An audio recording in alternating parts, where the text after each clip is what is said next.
Swayam Prabha. Digital India. Educated India.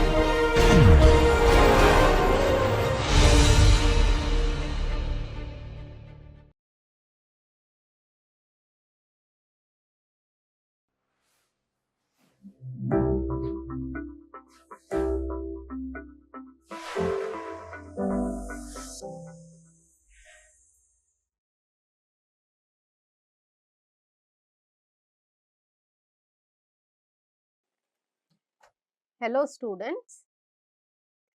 So in the last class we saw how openings can be modified, manipulated, and we can use it to our benefit in passive architecture, because of which a lot of operational energy can be saved, leading to reduction in operational greenhouse gas emissions. Today we will briefly touch upon openings and daylighting. Now the sun is predictable and daylight can be very reliable source of light. Presence of natural light in an occupied space brings in a sense of well-being, increases awareness of one's surrounding, and also increases energy saving potential with reduced dependence on artificial light. Appropriate use of windows, skylights, clerestories, and other apertures in the building provides a means to harvest daylight.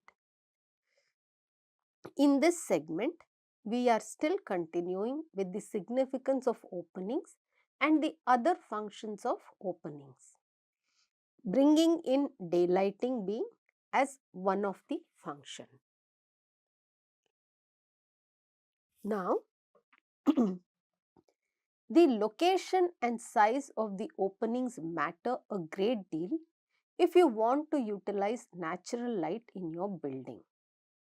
Windows and other openings facing the path of the sun receive much more direct sunlight than those facing away. However, more daylighting is not necessarily better. Bringing in too much light can cause glare and overheating. In a tropical country like India, it is very important for us to optimize the position and location of openings to have an optimum level of indoor ventilation, daylighting, and overheating.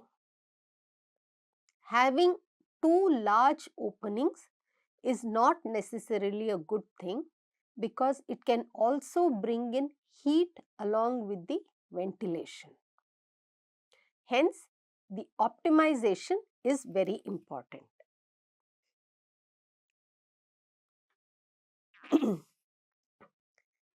Let us briefly look at the types of windows. A window, which is also called as a side light, is an opening in a wall that allows the exchange of light and the passage of sound and air. It is the most common way of admitting daylight into a building.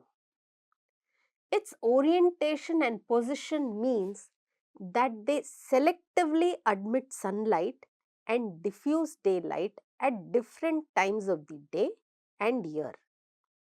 Therefore, the size, shape, position, orientation, and location of windows must be carefully designed to produce the right mix of light for the building, depending upon the climate and latitude. There are many types of openings. We will look at the 4 commonly used openings. The first is called as a sash window, and as can be seen in the picture, the sash window is the simplest form of window.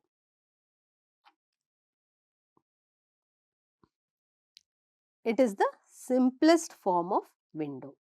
Then we have the casement window, which is normally used in our part of the world. Along with the casement window, we must ensure that we have appropriate shading devices. More on that in the class to come. Then there are louvered windows. Louvered windows are very useful and helpful in directing the breeze inside the room. So, we can tilt the louvers to ensure proper ventilation. Then you have the bay window, which is a window that protrudes out of the wall. These are the major types of openings that is used in our part of the world. Those openings, the ones we saw in the previous slides, are fixed on the wall, whereas we have what is called as clear story openings. Clear story openings are found near the roof on top of the wall. Modern clear stories are defined as vertical windows which are located on high walls and they extend up from the roof line. They are designed to allow light and breezes into the space without compromising on privacy. They play an especially important role besides daylighting and ventilation in making the buildings energy efficient by being part of passive strategies. So, clear stories should be properly located, typically in the sunny side of the building and protected from the summer's sun by roof lines, overhangs and recessed thick walls or other architectural elements in order to prevent overheating during the cooling season. So, excuse me. So, clear story which are typically located at high walls along the top of the roof, along the top of the wall.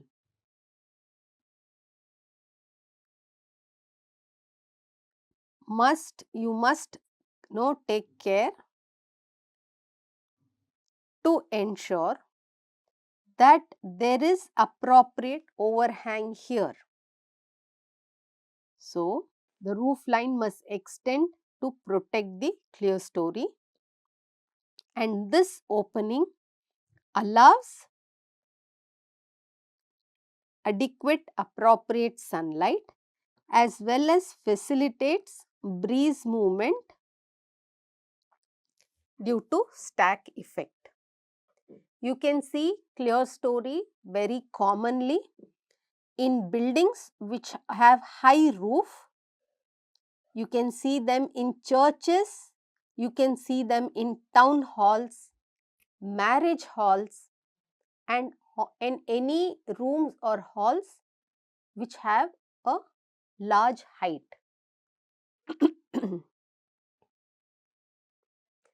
Next opening type we will see is called as the sawtooth roof. A sawtooth roof is a roof which comprises a series of pitched roofs.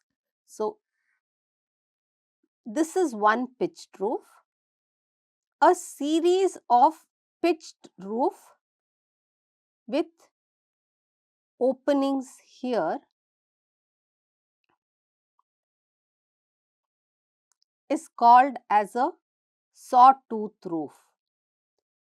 In India, it is also commonly called as the north lighting because it is supposedly oriented towards north. So, it comprises of a series of pitched roofs with a different angle to the slope on either side. The steeper surfaces are glazed to admit daylight like this and face away from the equator to shield from direct sunlight. Yet, they allow in diffused light throughout the day. This kind of roof admits natural light into a deep plan building or factory. It was therefore most commonly built during the machine age from the mid 19th century to the mid 20th century, when electrification of factories was not very common. This aided in giving adequate lighting and in some cases even ventilation, though its primary motive was lighting in factories.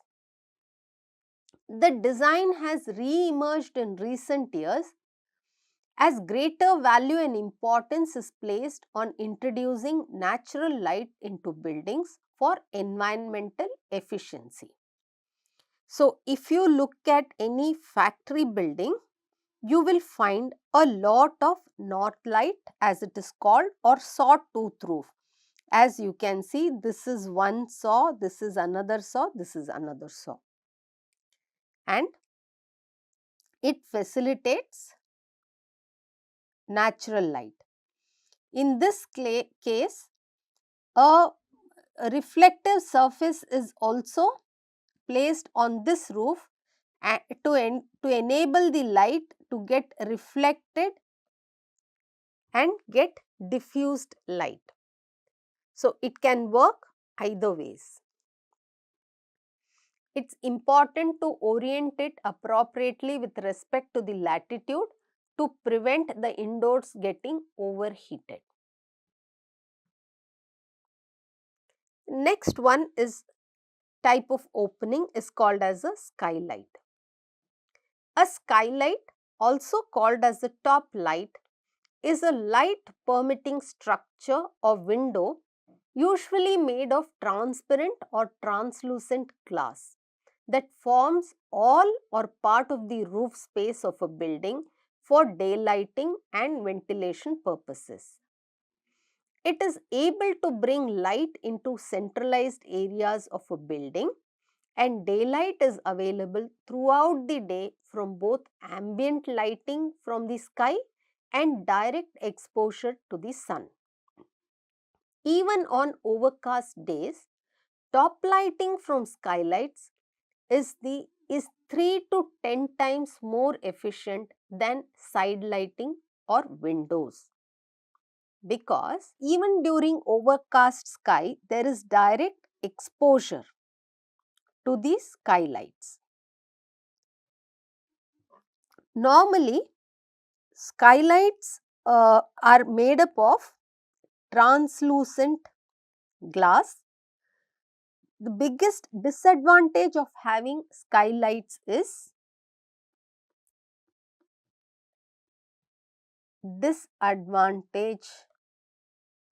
disadvantages include extremely high levels of solar radiation, and it can cause indoors to heat up very fast and the temperatures can rise very high. There are several advantages. Advantages include maximum natural lighting.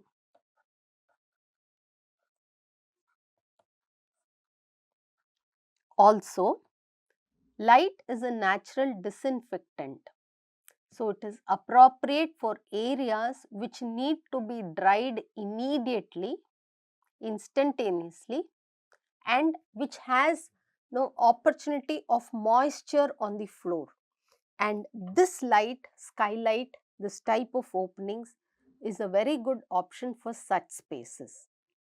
For example, a washroom area, a place, or the service areas of a kitchen, of a large kitchen. I'm not talking of residential kitchen. Skylights can be a very important or a very impactful opening type in those areas.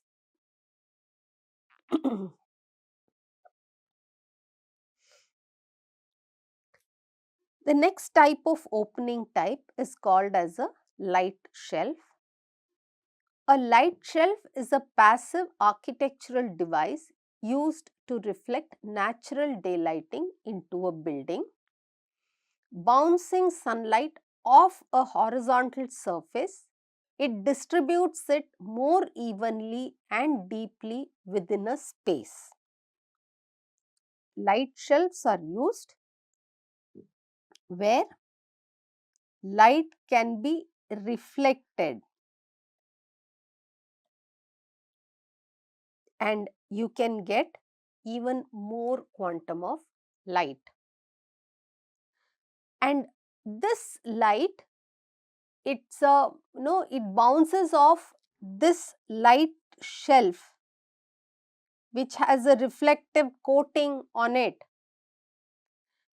Direct sunlight can cause glare near an opening, and it also kinds of leaves dark areas further in. But light shelves allow light to penetrate through the building. They are also designed to shade near the windows due to the overhang of the light shelf itself, and they help reduce window glare. Exterior shelves are generally more effective shading devices than interior shelves. A combination of exterior and interior shelves will work best in providing an even illumination gradient. Whereas a direct lighting window can introduce glare. Light shelves, which could be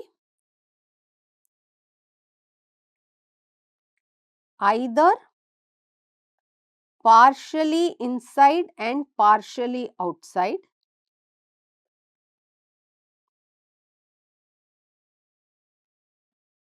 can be very effective, or some of the light shelves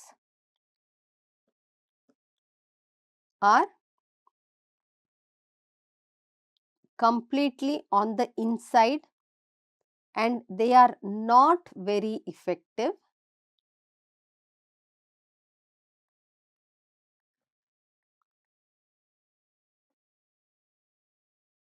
They are not as effective, and there could be light shelves which are completely projecting outside, which are the most effective ones.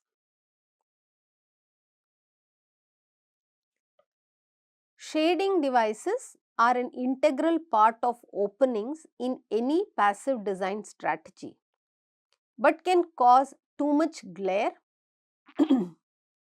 and increase heat gain if the openings are not shaded properly with the shading devices. Shading devices can reduce solar heat gain through glazing by up to 80%. By designing shading devices according to the sun's seasonal path, Both summer shading and winter solar gain can be achieved in climates with seasonal variations. We have horizontal overhangs, louvers, vertical fins, egg crate devices as shading device, and we will see each of this now. This type A type is called as the horizontal shading device, and it is a single piece of slab over the opening. B is a horizontal shading device, but it has a pergola. Here C is a combination of horizontal and vertical shading device. D looks like a light shelf, again a horizontal shading device. E is a series of horizontal shading devices, and F is a vertical shading device along with a horizontal shading device. So, you have a horizontal and two vertical shading devices like a box. This is highly effective along the west side for tropical climate like say Chennai. G is called as an egg crate device and is a combination of horizontal and vertical shading device. H is a combination of a perforated horizontal and vertical shading device.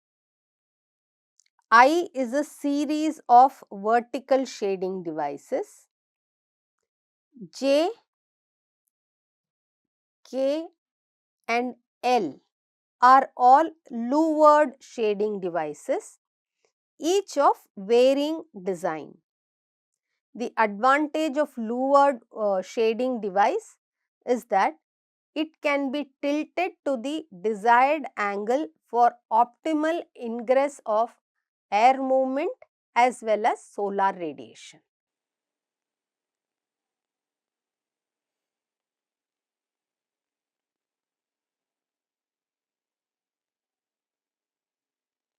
Now, what should be the size of opening?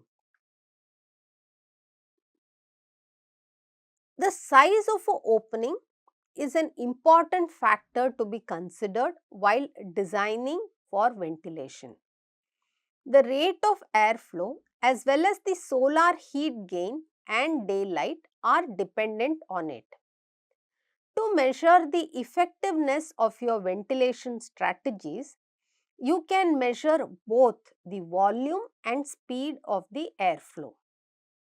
The volume of the airflow is important because it dictates the rate at which stale air can be replaced by fresh air and determines how much heat the space gains or loses as a result. The volume of airflow due to wind is airflow volumetric rate of the wind is determined as coefficient of effectiveness multiplied by the area of opening multiplied by the outdoor uninterrupted wind speed. The coefficient of effectiveness is a number from 0 to 1 adjusting for the angle of the wind and other fluid dynamic factors such as the relative size of inlet and outlet openings. These are standardized values which we normally adopt directly. Now, what is the measure of the size of opening? Appropriate opening sizes can be determined using window to wall ratio, also known as WWR. Net glazing area divided by gross wall area gives us window to wall ratios. ECBC, Energy Conservation Building Code, recommends maximum WWR for each cardinal directions. The WWR should be 20% on east and west sides. The WWR should be 40% on south side and 60% on north side for India. Another factor which is used is called as window floor ratio, WFR. That is total openable window area divided by total carpet area. ECBC recommends minimum WFR for each climate zone as below. For composite climates, it must be 12.5%. For hot dry climates, it can be 10%. For warm humid climate, it can be 16.66%. Temperate climates, it can be 12.5%, and for cold climates, it can be 8.33% for India. These two, WWR and WFR, is a widely used term, especially in research areas. So, when we talk of opening sizes, instead of talking of absolute areas, it is best we talk of the opening sizes in terms of either WWR or WFR. So, with this, we conclude the class on opening sizes, openings, positioning, benefits of opening, types of openings, and how openings are measured. Openings are a very important strategy to reduce indoor heat gain and enhance the thermal performance of the building. It costs nothing in terms of an added contraption and can be effectively used as a passive design strategy to reduce the operational energy and therefore operational carbon emissions, which is directly related to carbon neutrality of a building. With this, we stop this lecture and we will continue with a new topic in the coming lecture. Thank you.